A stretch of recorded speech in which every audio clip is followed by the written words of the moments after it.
RMS Titanic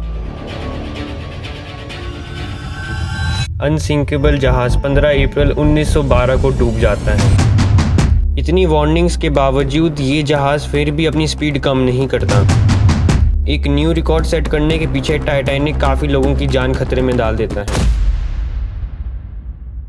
RMS Titanic उस time दुनिया का सबसे बड़ा अनसिंकेबल जहाज साउथ एम्पटन इंग्लैंड से न्यूयॉर्क 10 अप्रैल 1912 में निकल जाता है। टाइटैनिक की लेंथ 269 मीटर और हाइट 53 मीटर थी। इस जहाज में क्या क्या नहीं था, gyms, swimming pool, restaurant, cafes, bar, library, barber shop, सब कुछ। उस टाइम टाइटैनिक में बहुत अमीर लोग आया करते थे। टाइटैनिक को बनाने में 3 मिलियन पाउंड लगे थे, जो आज हम इस अमाउंट को कंपेयर करें तो ये अमाउंट 370 मिलियन पाउंड की इक्वल है। Titanic white star line company ने बनाई थी। इसमें जो लोग ट्रैवल कर रहे थे या तो वो कनाडा या यूएस में सेटल होने जा रहे थे या तो वो बस न्यू एक्सपीरियंसेस और ट्रैवल करना चाहते थे। टाइटैनिक को निकले हुए 2 दिन हो जाते हैं। 12 अप्रैल 1912 को टाइटैनिक को आइसबर्ग्स की वार्निंग मिलने लग जाती है। बट जो कैप्टन और क्रू मेंबर्स होते हैं वो टाइटैनिक की स्पीड स्लो नहीं करते। वो रेगुलर 21 नॉट्स यानी 40 किलोमीटर पर आवर की स्पीड से जा रहे होते हैं, जो कि बहुत तेज थी। वो सब वार्निंग्स को ज्यादातर इग्नोर कर देते हैं क्योंकि उनको एक न्यू रिकॉर्ड सेट करना था। इस रिकॉर्ड में वो ट्राई कर रहे थे कि इंग्लैंड से न्यूयॉर्क बस 6 दिनों में पहुंचा जाए। कैप्टन और क्रू मेंबर्स को ये भी होता था कि टाइटैनिक अनसिंकेबल है, मतलब वो कभी डूब नहीं सकती चाहे कुछ भी हो जाए। इसी ओवर कॉन्फिडेंस के कारण काफी लोग अपनी जान गंवा बैठे। 14 अप्रैल 1912 की रात को चांद नहीं निकला था, जिससे काफी दिक्कत आ रही थी विजिबिलिटी में। टाइटैनिक के 2 क्रू मेंबर्स जो एक तरह देखने का काम कर रहे थे कि आगे कोई ऑब्स्टिकल तो नहीं है, तभी उनको अचानक से बहुत बड़ा आइसबर्ग के सामने दिखता है। उसी टाइम उन्होंने बहुत तेजी से बेल बजाई सबको अलर्ट करने के लिए। जो फर्स्ट ऑफिसर थे टाइटैनिक के, उन्होंने ऑर्डर किया कि शिप के इंजन्स को बंद कर दो और शिप को लेफ्ट टर्न की डायरेक्शन में मोड़ दो। बट उनके क्रू मेंबर जो स्टीयरिंग चलाने का काम कर रहे थे, उन्होंने स्टीयरिंग को लेफ्ट की जगह राइट मोड़ दिया, जिससे वो आइसबर्ग के और पास आ गए थे। अब तक बहुत देर हो चुकी थी और लास्टली टाइटैनिक आइसबर्ग से टकरा जाती है, जिससे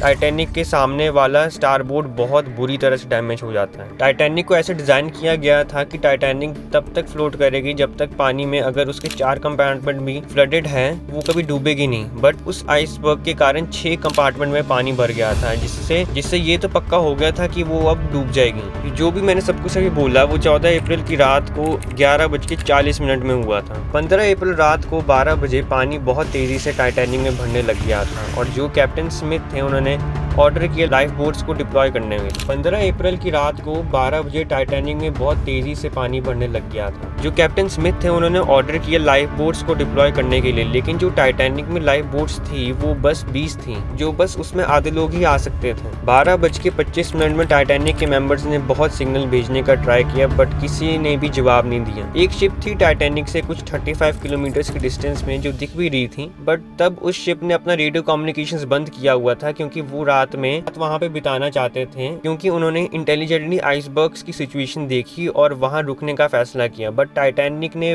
वैसा उस टाइम नहीं किया। चौंका देने वाली बात यह है कि टाइटैनिक में जब पानी भर रहा था तब भी उसके क्रू मेंबर्स और कैप्टन बिलीव कर रहे थे कि टाइटैनिक अनसिंकेबल है, ये नहीं डूबेगी, जिसके कारण उन्होंने लाइफ बोट को डिप्लॉय की। बट उन लाइफ बोट में आधे से भी कम लोगों को भेजा गया। उस पे लगभग 65 लोगों की जगह थी, लेकिन उस लाइफ बोट में बस 28 लोगों को भेजा गया। रात के 2:05 में टाइटैनिक में 1500 लोग तक अभी भी मौजूद थे। टाइटैनिक अब बस पूरी तरह से डूबने के हालत में हो गई थी। वो 2 हिस्सों में बट गई थी और जो 1500 लोग टाइटैनिक में मौजूद थे जो डूब रहे थे साथ में, वो अटलांटिक ओशन के ठंडे पानी में थे। लेकिन काफी लोग सर्वाइव नहीं कर पाए क्योंकि पानी का टेम्परेचर -2 तक था, जो कि काफी है लोगों को 2 मिनट में हाइपोथर्मिया से मारने के लिए। करीब 1.5 घंटे के बाद रेस्क्यू के लिए वही शिप आई जिन्होंने कम्युनिकेशन सिग्नल्स बंद किए हुए थे। उन्होंने लगभग 705 लोगों को बचाया। सुबह के 8:50 में सर्वाइवर्स को न्यूयॉर्क पहुंचाया गया और जो लोग अपनी जान गंवा चुके थे वो अभी भी पानी में वहां पे ही फ्लोट कर रहे थे। अगर हम कंक्लूजन की बात करें, टाइटैनिक में बहुत सारी मिस्टेक्स की है जो